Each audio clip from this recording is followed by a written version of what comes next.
السلام علیکم، میں ہوں بشیر احمد۔ کیسے آپ لوگ؟ ٹھیک ٹھاک۔ آج حضرت امام حسین رضی اللہ تعالیٰ عنہ کا چہلم ہے اور سبھی ہم غمگزار ہیں، لیکن یہ محرم کی 10 تاریخ سے لے کے ابھی تک مجھے امید ہے کہ کسی نے ان کے نام پر کوئی درود شریف نہیں بخشا ہوگا، کوئی سپارہ نہیں پڑھا ہوگا، جو ہمیں پڑھنا چاہیے، کیونکہ انہی کی وجہ سے آج اسلام ہم تک پہنچا اور ہم اتنے خوبصورت مذہب کو اپنائے ہوئے ہیں۔ میں منہ سے باہر رہا ہوں، میں نے یہودیوں کو بھی دیکھا، کرسچن کو بھی دیکھا، دوسرے مذاہب کے لوگوں کو دیکھا، لیکن سب سے پیارا اور سب سے پاکیزہ اور سب سے خوبصورت جو مذہب ہے وہ ہمارا اسلام ہے، جو اس کو وہ لوگ بھی مانتے ہیں، لیکن ہمیں ملا آسانی سے، لیکن ہمیں اس کی قدر نہیں۔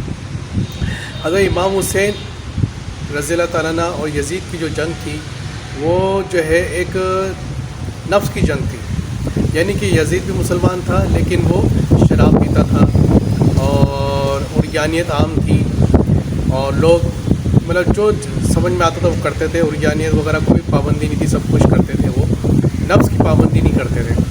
لیکن حضرت امام حسین رضی اللہ تعالیٰ عنہ نے ہمیں 2 سبق دیے۔ ایک تو یہ کہ نفس کی نہیں ماننی ہے، نفس کی غلط باتوں کا نہیں ماننا ہے، اور دوسرا نماز کی پابندی کرنی ہے۔ اتنے تیر کھاتے ہوئے بھی وہ نماز کی انہوں نے پابندی کری، نماز نہیں چھوڑی انہوں نے، اور جب عصر کا ٹائم ہوا تو وہ سجدے میں چلے گئے اور تیر کھائے، لیکن نماز قضا نہیں کری انہوں نے۔ تو ہم مسلمانوں کو یہ بہت اہم پیغام ہے ملا کہ نماز ہر حال میں نہیں چھوڑنی چاہیے، اور دوسرا یہ کہ نفس کی بات کبھی نہیں ماننی چاہیے۔ ہم دیکھیں نفس کی بات مانتے ہیں، ہم اپنے والدین سے بدسلوکی کرتے ہیں، ہم اپنے دوستوں سے دوستیاں نہیں نبھاتے، ہم مطلب لوگ چوریاں کر رہے ہیں، ڈکیتیاں کر رہے ہیں، مطلب نفس کی مان رہے ہیں، وہ ہمارے دین اسلام کیا کہہ رہا ہے وہ نہیں مان رہے۔ تو یہ نفس کی جنگ تھی جو حضرت امام حسین نے اس کو نہیں مانی۔ وہ چاہتے تو ان کی پارٹی جوائن کر لیتے اور اقتدار میں ہو جاتے۔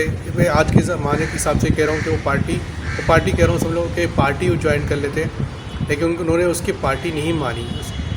وہ اپنے نانا کے اسلام پر قائم رہے کہ اگر میں نے پارٹی جوائن کر لی ان کی تو وہ اسلام تیس نیس ہو جائے گا۔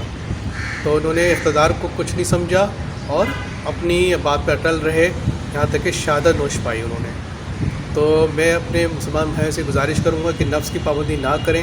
نفس کہتا ہے کہ ماں باپ سے بدسلوکی کرو، آپ نہیں کریں، چوری نہیں کریں، جھوٹ نہیں بولیں، اور سنت داڑھی رکھنا سنت سب بولتے ہیں، لیکن جھوٹ نہیں بولنا یہ بھی سنت ہے، کسی کا دل نہ دکھانا یہ بھی سنت ہے۔ تو انشاءاللہ تعالی ہم سب لوگ اس پر عمل کریں گے۔ جزاک اللہ، اللہ حافظ۔